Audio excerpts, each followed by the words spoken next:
Salut à tous et bienvenue sur votre chaîne Real Madrid Info. Voici une toute nouvelle vidéo dans laquelle nous allons parler de les dernières infos du Real Madrid. Voici les grands points nous allons développer. Premièrement, l'entourage de Fede Valverde s'inquiète pour sa santé. Ensuite, l'énorme promesse de Kylian Mbappé avec le Real Madrid. Et, Real Madrid, Jude Bellingham, un cas inquiétant. Et d'autres infos du Real Madrid. Je vous explique tous dans quelques secondes. Donc, restez juste qu'à la fin de la vidéo pour ne rien manquer. Mais avant tout, abonne-toi si c'est la toute première fois que tu nous suis sur cette chaîne, et activez la notification afin d'être à la une de toutes nos vidéos d'actualité comme celle-ci, donc n'hésite pas à lâcher un gros pouce bleu et quitter votre commentaire. Si c'est fait les amis, on y va. Ancelotti, la défaite vous ramène à la réalité. L'entraîneur du Real Madrid s'est présenté en conférence de presse à la veille de recevoir Villarreal au Bernabéu. Villarreal, ils s'en sortent très bien, c'est une occasion pour nous de nous retrouver, de rejouer du bon football. Si l'équipe est dans la préparation attendue et si les critiques après Lille sont exagérées, chacun peut dire ce qu'il veut, il n'y a rien de mal après mercredi. Il y a des moments où il faut se reconnecter, il faut le faire rapidement. Parfois, une bonne série vous fait croire que vous êtes invincible, mais une défaite vous ramène à la réalité. Nous ne sommes pas encore à notre niveau, nous avons des joueurs qui ne sont pas à leur meilleur. Nous ne sommes pas loin d'être là où nous voulons être. Il y a un manque d'intensité défensive et, offensivement, un manque de circulation du ballon. Ce qui l'inquiète le plus, l'intensité et la circulation du ballon. Gullet, il joue peu parce qu'il a beaucoup de concurrence, ce n'est pas facile, mais il joue déjà plus que la saison dernière. Cardona a prévenu que Villarreal serait courageux, ce qui est mieux pour Madrid. Je ne sais pas ce que veut dire courageux. Tout le monde veut prendre des points ici. Nous devons nous préparer au mieux. Quel est son état d'esprit? Très bon, comme toujours. Cette défaite est une opportunité si nous la saisissons et si nous réagissons bien. Il y a eu de l'autocritique. Mbappé et son absence consentie avec la France? Il a eu un problème qui semble avoir été résolu. Il s'est entraîné normalement. Je ne me mêle pas de ce que font les sélectionneurs nationaux. Deschamps a décidé de ne pas le convoquer. Je sais que le staff médical du Real a parlé avec le staff médical de la France, ils auront parlé et pris cette décision. Au milieu de terrain, s'il manque un profil de Kroos? Je ne pense pas qu'il manque, Modric a du ballon, Camavinga, Valverde, Bellingham aussi, et Tchouaméni est fondamental pour nous défensivement. Le manque de mémoire? J'ai l'habitude, ça ne m'intéresse que si on joue bien demain. Ce qui a été discuté dans le vestiaire? J'insiste, nous avons parlé du fait que nous devons faire circuler le ballon plus rapidement vers les attaquants et que nous manquons d'intensité défensive. S'il y a une nouvelle défaite, nous en parlerons, mais nous avons une série de 40 matchs sans défaite en championnat, si nous perdons, nous serons tristes mais nous chercherons des solutions. La dernière équipe à avoir gagné au Bernabéu était Villarreal? Nous allons essayer de jouer comme nous le faisons toujours, en tenant compte de la bonne forme de nos adversaires, mais nous voulons mettre beaucoup plus d'intensité. L'autre information. Les trois grands mots du Real Madrid. Le Real Madrid est à la peine depuis le début de saison, en Liga comme en Ligue des Champions, et cela se traduit par différents éléments statistiques. Les Lillois ont mis fin mercredi à une série de 259 jours sans défaite pour les Madrilènes, mais au-delà du résultat, c'est la manière de jouer des Madrilènes qui inquiète. Nous ne sommes pas encore à notre niveau, nous avons des joueurs qui ne sont pas à leur meilleur. Nous ne sommes pas loin d'être là où nous voulons être. Il y a un manque d'intensité défensive et, offensivement, un manque de circulation du ballon, a avoué Ancelotti aujourd'hui en salle de presse. Et en effet, les Merengues ont montré, depuis les premiers matchs de la saison, des signes de faiblesse en défense, un manque d'équilibre au milieu de terrain et même des limites physiques à certains moments. Lille a été meilleur que nous. Nous avons besoin d'un rappel à l'ordre et d'un peu de critique, a déclaré Carlo Ancelotti après le revers face à Lille. Il est certes encore trop tôt pour tirer des conclusions définitives mais il est intéressant d'analyser les données statistiques du Real Madrid en Ligue des Champions sur les deux premiers matchs qui illustrent bien les difficultés rencontrées par les Merengues. D'un côté, cela n'est pas surprenant car ça a toujours été le cas depuis le retour d'Ancelotti en 2021. Son équipe ne se distingue pas par un pressing haut et agressif mais reste sur ses positions avec un bloc médian. Mais, en ce début de saison, cela s'est accentué et en Ligue des Champions, c'est très perceptible. Par exemple, le Real Madrid laisse en moyenne réaliser 13 passes à son adversaire avant d'essayer de lui voler le ballon lorsque City attend à peine 9 passes et le Bayern 8. De plus, au moment où le Real Madrid tente de récupérer le ballon, cela se fait de manière peu agressive, ce qui facilite la conservation du ballon de l'équipe adverse. De plus, le Real est la 7e équipe à commettre le plus de fautes, 27 fautes en Ligue des Champions, ce qui veut dire que les Madrilènes sont assez inefficaces pour récupérer le ballon et n'utilisent pas l'agressivité à bon escient.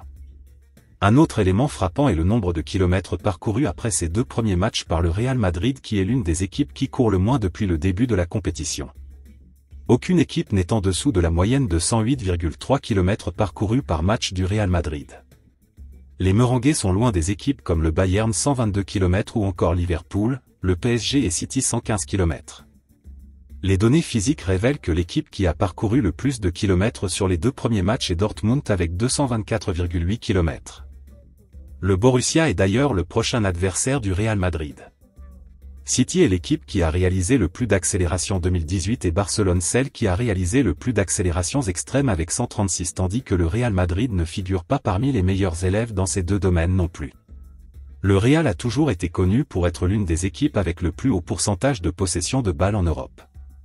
Mais ce n'est pas du tout le cas dans cette campagne européenne. La possession de balles moyenne du Real Madrid s'élève à 51%, ce qui est seulement la 15e la plus élevée sur les 36 équipes engagées en Ligue des Champions. D'autant que leurs 2 premiers adversaires Stuttgart et Lille sont loin de faire partie des meilleures équipes européennes dans ce domaine, ce qui rend cette statistique encore plus inquiétante. Les Merengues ne contrôlent pas le jeu et ne dominent pas leur match. Ils ont réalisé 1038 passes en 2 matchs, ce qui fait de la 11e équipe ayant réalisé le plus de passes. De plus, avec une précision des passes qui s'élève à 87,5%, le Real se retrouve à la 14e place dans ce domaine. De là à penser qu'un certain Toni Kroos manque terriblement aux Merengues, il n'y a qu'un pas. L'autre information. L'entourage de Fede Valverde s'inquiète pour sa santé. Le milieu de terrain uruguayen réalise un excellent début de saison mais n'est jamais mis au repos par son entraîneur. Fede Valverde ne se repose jamais. Il est infatigable. L'Uruguayen est une pièce irremplaçable et précieuse dans le puzzle de Carlo Ancelotti. C'est un des joueurs qui a disputé le plus de minutes en Europe lors de la saison 2022-2023, il a joué l'équivalent de 62 matchs complets lors de la saison suivante et cette saison, il est le seul joueur de l'équipe madrilène à ne pas avoir été mis au repos. Il a débuté tous les matchs comme titulaire 11 matchs et il a toujours disputé les 90 minutes à l'exception du match contre Alaves au cours duquel il est sorti à la 69e minute lorsque le Real Madrid menait 3-0. Si Ancelotti l'utilise autant, c'est parce que Valverde possède un profil unique au milieu de terrain de par sa polyvalence et son volume de jeu. C'est un joueur capable de percuter balle au pied, d'allonger le jeu par des transversales, de frapper de loin, d'être bon à la relance, de faire des retours défensifs. Sa condition physique est également extraordinaire alors qu'il est un joueur qui ne s'économise pas sur le terrain, c'est le moins que l'on puisse dire. En effet, Fede ne se blesse quasiment jamais. Sa dernière blessure date de 2022 à la suite d'un coup à la cuisse qu'il a écarté des terrains seulement 4 jours à ce moment-là. Mais comme le révèle le média Relevo, cela n'empêche pas son entourage d'être très inquiet compte tenu de la charge d'effort à encaisser. Il redoute justement une surcharge de fatigue qui pourrait finir par entraîner une blessure. L'homme à tout faire du Real Madrid sera d'ailleurs de retour avec l'Uruguay pour les 2 matchs de qualification face au Pérou et contre l'Équateur et ne sera donc pas épargné durant la trêve internationale. De plus, le calendrier madrilène ne semble pas idéal pour que Carlo puisse effectuer des rotations, Villarreal, Celta, Dortmund, Barcelone, Valence et Milan sont à l'horizon. En Liga, le Real doit combler son retard sur le Barça 3 points et en Ligue des Champions, après la défaite contre Lille, la course aux 8 premières places reste ouverte. Dans une équipe madrilène en recherche d'équilibre au milieu de terrain, Fede Valverde est indispensable dans l'entrejeu et est le seul milieu de terrain irréprochable depuis le début de saison. L'autre information. L'énorme promesse de Kylian Mbappé avec le Real Madrid. Dans un contexte compliqué sur le front de l'attaque du Real Madrid, Kylian Mbappé aurait assuré à ses partenaires qu'il allait réaliser sa meilleure saison statistique. Les débuts de Kylian Mbappé à Madrid n'ont pas lieu dans les meilleures circonstances. Le groupe a du mal à mettre le pied sur l'accélérateur en ce début de saison et l'animation offensive peine à convaincre. Cependant, d'un point de vue individuel, l'attaquant français a une production honnête. Avec 7 buts inscrits en 10 matchs, la superstar tricolore tient son rang. même s'il existe des limites dans le contenu. Mbappé pourrait être davantage décisif, d'autant qu'il sous-performe en matière de buts attendus avec 9.0 expected goal depuis le début de saison, soit 2 de plus que ce qu'il a marqué. Malgré les doutes qui planent actuellement autour du trio madrilène d'attaquants, le numéro 9 du Real Madrid ne perd pas espoir et déborde même de confiance devant ses coéquipiers. Certain de son talent, Kylian Mbappé aurait fait une promesse au reste du vestiaire, « Je vais marquer 50 buts cette saison ». C'est ce que révèle le célèbre présentateur espagnol Josep Pedrerol dans l'émission El Chiringuito. S'il s'y est engagé, ce chiffre constituerait un exploit car il n'a pour le moment jamais réalisé cette performance en carrière. Sa saison la plus productive a eu lieu l'année dernière, puisqu'il a inscrit 44 buts toutes compétitions confondues avec le PSG. Il multiplie néanmoins les saisons autour des 40 buts, qui sont la norme pour lui. Effectuer un meilleur parcours en Ligue des Champions que ce qu'il a connu avec Paris pourrait lui permettre de trouver ses réalisations manquantes. Il n'y a en revanche aucun doute sur le fait qu'il possède le talent pour évoluer à ces hauteurs statistiques. Une promesse n'engage que ceux qui y croient, dit l'adage. Charge à Kylian Mbappé de faire mentir cette maxime. L'autre information. Real Madrid, Jude Bellingham, un cas inquiétant. Le début de saison de Jude Bellingham au Real Madrid est marqué par un manque d'efficacité inhabituel. Malgré son intensité et son engagement sur le terrain, l'Anglais n'a toujours pas inscrit le moindre but cette saison, un contraste frappant avec ses 6 réalisations lors du même stade l'an dernier. Ce manque de réussite devant le but est l'un des éléments que les médias espagnols pointent pour expliquer le démarrage irrégulier du Real Madrid.